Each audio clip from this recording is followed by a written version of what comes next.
계속 말씀하셨으니까 어떤 구상을 하시는 건지. 그 도약이라고 하는 것이 무슨 엄청난 점핑을 말하는 게 아니고 여기까지 오다 보니까 이것이 이루어지는 상태에서 마스터 플랜이 자꾸 바뀌는 거예요. 더 커지는 것이고 또 새로운 생각들이 나고 이제 그 중에 하나가 링컨 학교이고 또 그 중에 하나가 지금 보신 대로 이끼 정원 같은 거 만드는 거거든요. 그거는 예전에 생각했던 최초의 마스터 플랜에 포함되어 있는 것들이 아닌 거죠. 그런데 이제 새로운 비전이 생겨나고 꿈이 생겨나면서 그것을 이루어가려면 이것을 처음 만들 때도 그랬지만 그때는 정말 아침 편지 받는 분들이 십시일반해서 아무런 조건 없이 정말 기부하고 나눔의 정신 가지고 여기까지 왔는데 새로 생겨나는 사업 또 새로 생겨나는 비전 이런 것들은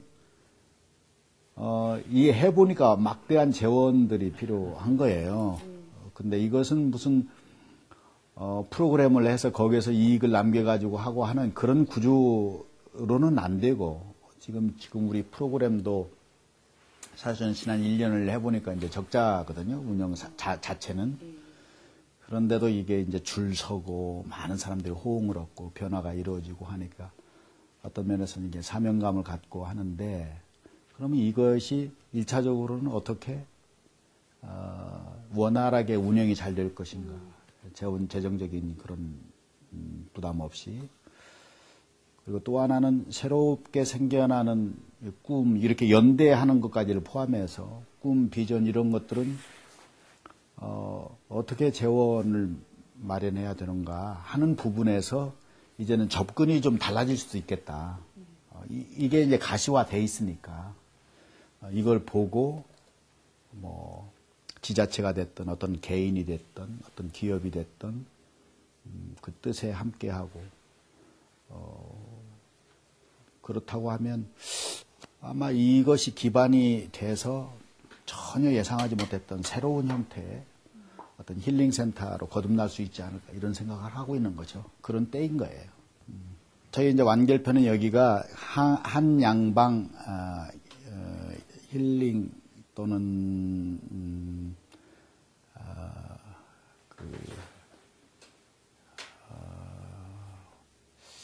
클리닉이라고 해야 될런지 병원이나 이런 개념은 아니에요. 그래서 한약과 양방이 함께하는 시스템, 그건 법률적인 시스템이고 그래야 우리가 또 주어진 그 법률과 사회적인 조건 안에서 어떤 것을 운영할 수 있고 그런데 그 기반은 지금 이제 박 대표님도 말씀하신 자연치유, 조상 대대로 우리에게 주어져 있던 어떤 그런 오리지널을 제대로 살려서 현대에 맞게 풀어가는 것. 그런 것들이 뭐 너무나 잘 아시는 대로 여러 가지 이제 운동과 음식과 이런 것과 연관되어 있는 거잖아요. 우리의 생활 습관과. 그래서 그런 자연치유법을 기반으로 한 어떤 클리닉 그것까지가 제가 그 명상센터 그 고도원의 아침편지 이 깊은 산소 옹달샘의 명상센터의 완결편이에요. 그러니까 여기를 운영하는 데 있어서의 어떤 관이나 그 기업의 그런 후원 같은 것도 지금 일체 없어요. 네, 없으시잖아요. 네, 그거를 없어요. 고수하는 이유는 이제 이런 거예요. 자, 이 프로젝트를 처음에 충주시에서 시청 기자실에 브리핑을 할 때 25년 프로젝트이고 그때까지 들어가는 총 예산 제가 그때 이제 라프하게 짠 건데 850억이라고 발표를 했었어요. 그런데 그 발표를 듣고 어느 기업에서 그 프로젝트를 사고 싶다. 함께 하고 싶다. 그때 그분이 표현한 게 달랑 850억인데 이렇게 얘기했거든요. 근데 제가 그때 거의 망설임 없이 저는 한 기업에서 전체를 다 부담해서 하는 그런 것을 꿈꾸는 게 아니고 850만 명이 10,000원씩 모아서 가는 작은 그 십시일반의 그 작은 기금인데 많은 사람들이 함께하는 그 수로 가는 것을 꿈꾸는 사람이다. 늦더라도 그게 저의 출발점이에요. 제일 좀 힘드셨다든지 아니면 흔들렸을 때 계속 이렇게 타협을 했고 아니 이건 제일 힘든 것은 재정적인 거예요. 자, 건물을 지는데 예를 들면 어느 날 뭐죠 그 철근이 1톤에 10,000원이었다고 치면 공사는 조용히 진행되고 있는데 20,000원으로 오르고 그것도 품기가 오고 그리고 또 지자체 예를 들면 그 요즘에는 이제 주무관이라고 하는데 주사 하나가 바뀌면 어느 한 부분을 전혀 우리가 상상 못했던 거 가지고 문제를 걸면서 그러면 한 걸음도 나가기 어렵고 그래서 제일 큰 것이 재정적인 거고 재원이고 또 하나는 관외 협력이에요. 관외 협력은 MOU를 뛰어넘어 버려요. 주사 하나가 좌지우지하는 경우가 생겨요. 재정적으로 어렵다 그럼 6개월 여기 중단한 적이 있어요. 공사를. 그래서 멈췄고 관에서 그렇게 할 때는 실무 차원에서 계속 설득해서 그 실무자가 바뀌거나 생각이 바뀔 때까지 기다렸고 그렇게 온 거예요. 우리 아침 얘기들이 눈물 많이 흘렸죠. 이럴 수가 있느냐. 매달리기도 하고 호소하기도 하고 그러면서 온 거예요. 한 걸음 한 걸음. 생각보다 참 이제 겉보기는 어떨지 몰라도 생각보다 많은 고초들이 있었어요. 근데 다 그 선물이라고 생각하고 여기까지 온 거지. 그래서 내가 이제 위로하기를 야 힐러들이 꿈꾸고 우리가 그래도 사람들이 힐링하고자 하는 건데 어려운 숙제들을 자꾸 풀어봐야지. 꼭 어디 아프고 이런 것만이 아니라 사람 사이의 부딪힘, 관가의 부딪힘, 여러 가지 갈등 이런 것들을 다 거쳐가면서 수학을 가르치는 사람이나 배우는 사람이 실력이 좋으면은 어려운 문제가 나야 재밌잖아. 시시한 거 누가 풀려고 그래. 그런 마음으로 다독이면서 여기까지 온 거예요. 그래서 그 기분이 지금은 우리 이제 보시면 알지만 적어도 여기에서 오랫동안 있었던 아침지기들의 기운이 굉장히 강해요. 내면이 단단하고 웬만한 게 흔들리질 않아요. 다 거쳐봤거든. 한 10년 사이. 그리고 처음 딱 왔을 때에 불만이고 뭐 아이들이 그냥 그렇게 해도 절대 두려워. 왜냐하면 돌아갈 때의 모습을 수없이 봤으니까. 그리고 어떤 분이 이렇게 왔을 때 이렇게 되게 어떻게 되고 어떻게 되는 것을 되게 경험을 했기 때문에 안정감 있게 일을 하고 있죠. 제가 한 70명 되거든요. 직원이. 네. 이제 링컨 학교가 멘토 학교예요. 우리가 어떤 꿈이나 인생의 방향이나 목표를 설정해서 이게 가는 사람에게 그냥 가는 사람이 있고 그 중간에 징검다리나 정거장을 갖고 가는 사람이 있는데 그 징검다리나 정거장이 멘토라고 생각하는 사람이거든요. 좋은 리더에게는 링컨은 좋은 징검다리죠. 예를 들면 과학자를 꿈꾸는 사람에게 아인슈타인이라는 멘토를 거친 것과 그렇지 않은 것은 전혀 다르죠. 아인슈타인의 이론뿐만이 아니라 그 사람의 삶이나 그 사람의 눈물이나 그 사람의 땀이나 이런 것들을 이제 공부하는. 그래서 각 개인에게 이제 멘토가 여러 형태일 수도 있고 우리 사회에 지금 너무나 많은 아이들이 그 엔터테인먼트 쪽에 이제 멘토를 삼아가고 물론 그것도 큰 경쟁력이지만 그런 걸 조금 우려하는 편이고 저에게 이제 멘토를 물으면 저는 저보다 앞선 세대, 이 세상에 없지만은 이제 위인이라든가 영웅, 저의 멘토, 제가 거리낌 없이 얘기하는 사람이 링컨이고, 간디이고, 징기스칸이고, 이순신이고, 서재필이고, 이 5사람이 제 인생의 멘토거든요. 근데 이 다섯, 하나. 링컨, 간디, 징기스칸, 서재필, 이순신. 예. 이 5명의 멘토가 왜 멘토냐면 아버님의 멘토예요. 예. 중학교 2학년 때 이 5사람의 위인전을 주면서 읽어라. 이 사람이 아버지의 멘토다. 해서 멘토는 아버지로부터 선물처럼 유산처럼 받은 거고 그 5명의 멘토가 제 인생의 징검다리가 돼서 오늘 여기까지 왔어요. 그래서 뭐 인도 여행을 가고 몽골 여행 10년째 징기스칸 고향에 가서 말 타는 훈련하고 뭐 이런 것들이거든. 링컨은 이제 링컨 학교 만들었고. 근데 저에게 멘토가 누구냐? 지금 요즘 얘기하면 그 사람도 멘토지만 저를 뒤따르는 사람도 멘토라고 생각을 하죠. 요즘에는 그걸 아주 철저히 느껴요. 무슨 얘기냐면 우리 이제 박 대표님도 이제 그런 경험이 많이 있을 텐데 어떤 일을 탁 추진하고 전면에 딱 나서면은 군으로 치면은 나에게 가진 군산 한 5천 명인데 앞에 한 10만이 서 있단 말이에요. 적군이 이거 나가야 돼. 뒤로 나가야 돼. 두려움이 오는데 공포가 오는데 표시 안 하고 나가긴 나가야 되는데 그때 이제 내 옆에 있는 참모 저를 치니 아침직이죠.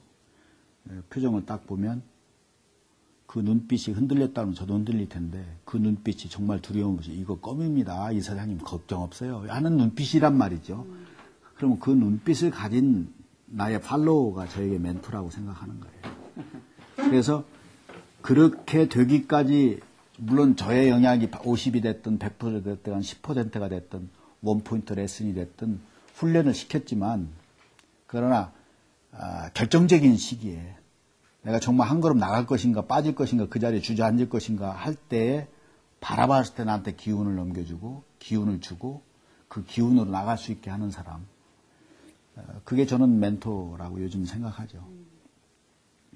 그래서 멘토는 멘티를 필요로 하고 멘티는 멘토를 필요로 하는데 이것이 엮어진 그래서 이게 경쟁관계가 아니라 서로 협력하면서 시너지를 내면서 가는 그 학교가 링컨 학교예요. 링컨 학교는 정말 성공이 되기를 바라고 지금 오늘 중학교 좋은 중학교 교장 선생님이 이렇게 찾아오신 것도 때가 됐지 않나 싶고 그런 공교육과 이런 것들이 엮어져서 제가 희망하기는 그 가운데 100명 중에 1명이라도 10년, 20년 후에 세계 최고의 인물이 나오고 노벨상을 타는 사람이 노벨상이 좋은 건 아니지만 뭐 사업적으로 아이디어 한 건으로 그냥 몇 년 사이에 세계 최고의 부호가 되고 기부자가 되고 하는 아이가 나오면 성공했다고 보는 거죠. 그게 국가의 경쟁력이 되는 거라고 보고 그래서 저는 이 힐링센터가 단순히 누구의 뭐 병을 고쳐주고 이런 것이 아니고 궁극적으로는 목표를 갖게 하고 그 목표를 가진 사람에게 너무 필요한 것이 건강이란 말이에요. 에너지란 말이죠. 그 에너지라는 육체적인 에너지이기도 하지만 사람 사이의 에너지, 분별하는 거, 몇백억 들고 오는 사람에게 눈알 깜짝하지 않는 그거, 권력이나 이런 것에 동요되지 않는 거. 저는 그거 거쳐봤으니까. 그래야 그 목표에 갈 수 있다고 보는 거예요. 이제 그런 곳에서 이제 이 기부선수 옹달쌤은 좋은 멘토, 좋은 멘티를 만드는 그런 정거장이기도 해요. 질문이 아주 많이 파악하고 계시고 아주 좋은, 좋은 사람이죠. 좋은 사람이, 능력이 있으신데, 이제 사업적인 거나 여러 가지까지 포함해서. 근데 혹시 보셨는지 모르지만 제가 낸 책 중에 하나가 꿈 넘어 꿈이라는 책이 있어요. 제가 말하는 이곳의 꿈은 나 뭐가 되는 게 아니고, 나 대통령 되고, 뭐, 백만장자 되고, 선생님 되고, 과학자 되고, 뭐 이런 게 꿈이 아니고, 그게 된 다음에 뭘 할 거냐. 왜 의사가 되지? 돈 많이 벌잖아요. 안정적이잖아요. 하면은 그냥 꿈이고, 그 의사가 돼서 뭔가 사회에 의미 있는 일을 내가 하고 싶습니다. 봉사를 하든지, 뭐, 슈바이처가 되든지, 제2의 슈바이처가 되든지 하는 것이 꿈 넘어 꿈이에요. 대통령 돼서 내 집 땅 사겠다고 하는 것은 꿈이고, 개인 얘기고, 전체를 망하게 하는 꿈이고, 뭐, 너무 이제 진보하게 들리지만, 막 평화 통일이라든가,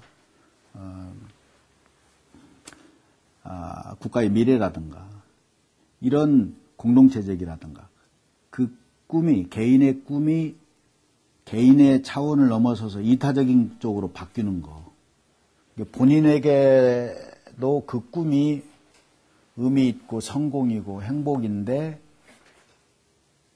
다른 사람에게도 의미 있고 성공이고 행복인 거. 그러니까 꿈 넘어 꿈을 가진 사람끼리는 사실은 서로 보완하는 거죠.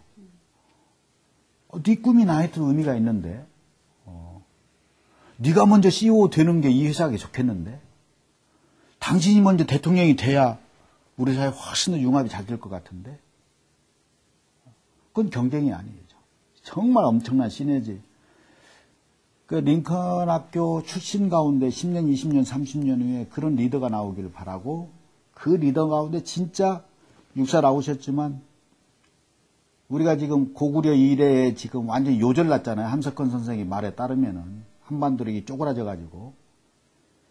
남북이 정말 어떤 방식으로든지, 뭐 연합이 됐든 통일이 됐든, 한민족 하나가 돼서 1억 인구에 넘어서서 경쟁력과 이런 걸 갖는, 그러면서도 갈등이 최소화되는 그레이트 리더가 향후 20년, 30년 안에 저를 만난 멘토로 삼은 누군가에 의해서 나오기를 바라는 게 저희 소망인 거예요. 그러니까 제가 걸어가는 걸음이 의미가 있는 거죠. 사명이 있는 거고. 돈 몇 푼이라든가 몇백억이나 몇천억으로 제가 흔들리면 그런 리더를 어떻게 키우겠어요. 그리고 저도 지금 다 비워놓고 있는 상태고, 이렇게 이제 오는 거니까, 이것은,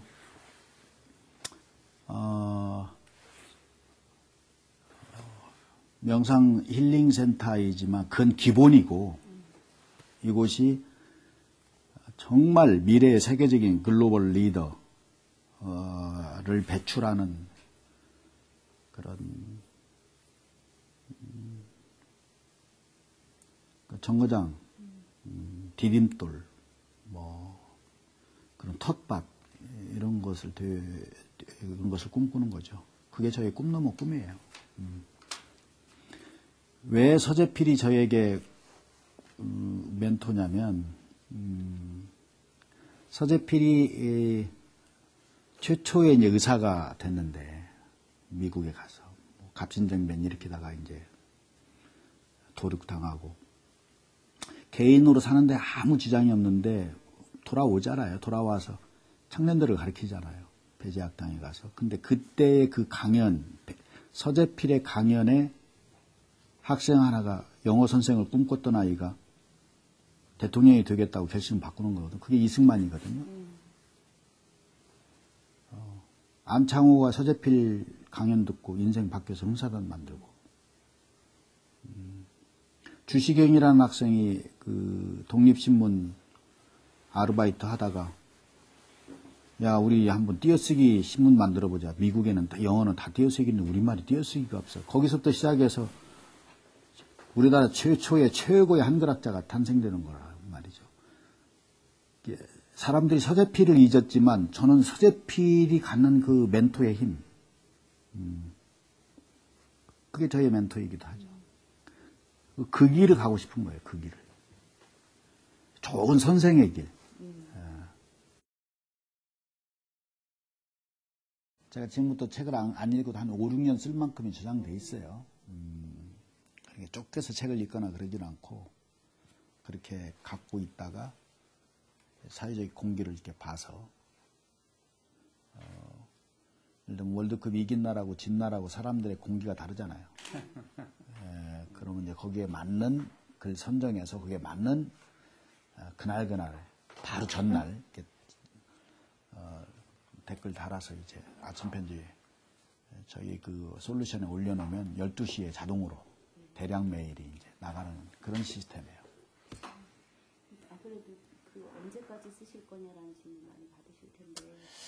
저희 희망인데 제가 세상 소풍 마치는 날 아침까지 건강하게 아침 편지 쓰고 후련히 가고 싶어요. 이게 제가 40대 한 중반까지 정말 집안에 웃을 일이 없는 인생을 살아왔어요. 그런데 그 집사람은 그때마다 웃고 웃기는 거예요. 저를. 그럼 그거 보면서 집에 와서는 많이 웃게 되고 그렇게 하다 보니까 자 생각을 해보세요. 대학 신문 만들다 제적당했지. 10년 동안 온갖 고생 다 했지. 직업이 없었지. 그때 전기밥솥 하나로 결혼했지. 부인 뭐 하셨습니까? 웨딩드레스 디자이너도 하고 뭐 별거 다 했죠. 그리고 근래에는 이제 삼겹살집도 한 15년 운영하고 그 다음에 뿌리잎나무 기자 됐다가 또 강제 폐간되고 중앙일보 기자 생활을 사회부 사건 기자 3년만 나머지 정치부 웃을 일이 뭐가 있어요. 거기에 사모님이 확실한 멘토시네. 그럼요. 말만 직업적 환경과 저의 삶의 조건으로 지금 웃을 일이 전혀 없죠. 이렇게 얼굴이 들 수가 없는데 제 집사람이 저 이렇게 만들어줬지. 그 꿈을 이루어가는 과정 또 이루어진 다음에 자기에게도 의미 있는데 우리 이제 박 대표님 말씀하신 대로 다른 사람에게도 의미 있는 거 그게 좋은 꿈인 거죠. 자기 욕심을 좀 내려놓는 것이 전제가 되는 거고 그 삶의 방향이 좀 이타적인 것이 전제가 돼야 되고 제가 이제 좋아하는 링컨의 어록 중에서 내가 진정으로 바라는 것은 내가 있음으로 해서 이 세상이 조금이라도 좋아지는 것을 바라보는 거다. 이런 거거든요. 그게 좋은 꿈인 거죠. 이제 그런 점에서 좋은 꿈을 가진 사람과의 이런 만남은 유쾌하고 흥분되게 하는 것이고 또 새로운 좋은 꿈을 꾸게 하는 거죠. 오늘 좋은 시간 주셔서 고맙습니다.